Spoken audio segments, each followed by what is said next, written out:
Hey, this is Mr. Estes. I hope all of you are doing well. So, something we've talked about a little bit, and I'd like to get into some more, is the relationship of disease to geography. So, you may or may not know it, but where you live has a direct impact on your health, right? So, this map, for instance, shows how if you live in different states, you might be more likely to have a death from coronary heart disease. In other words, a heart attack. So if we see here, we have folks in Oklahoma that out of 100,000 people, about 263 of them will die from a heart attack.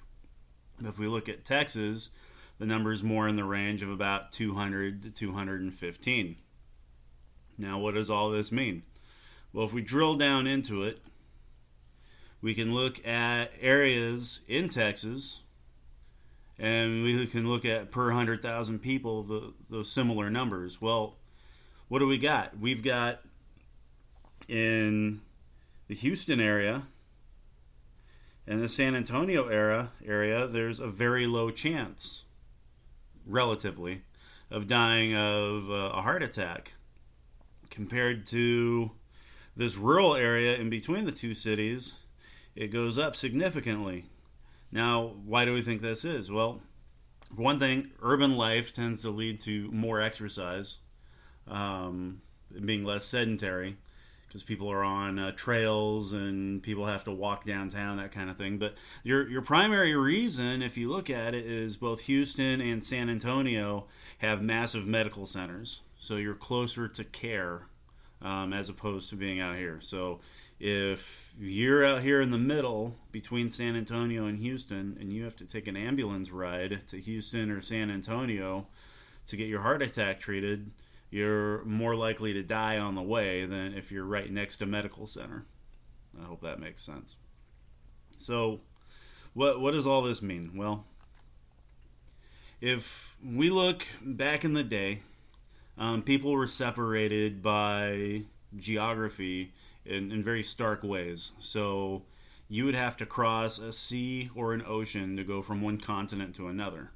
You might live on one side of a mountain range, and the people on the other side of the mountain range, you don't even know they exist, or you've never seen them.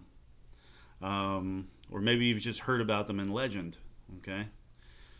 That was, back in the days when it would take a month to cross the Atlantic Ocean, or it would take a week and a half to walk from Germany to Italy, even though they bordered each other.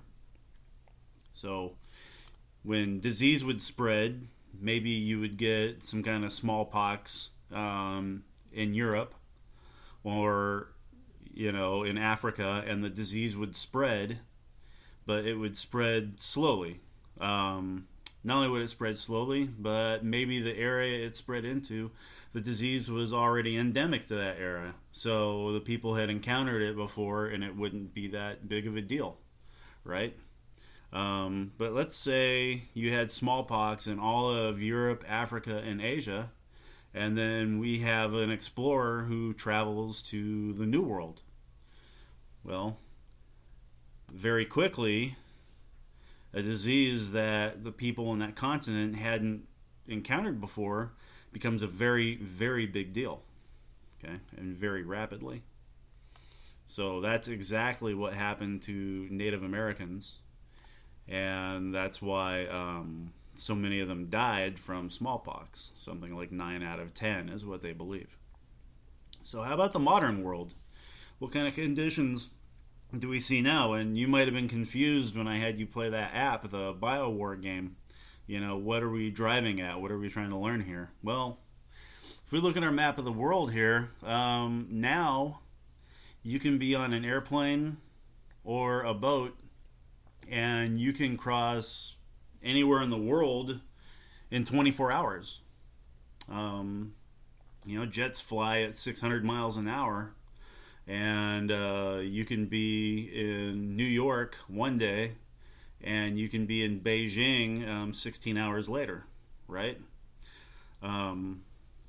This becomes a very big deal because when you have an outbreak in a place like Wuhan, the disease spreads to the rest of the world rapidly. And if it's a disease that humanity hasn't encountered before, it's a scenario not unlike what our Native Americans faced, right? So the disease spreads very rapidly, and before you know it, everybody's getting it. Okay?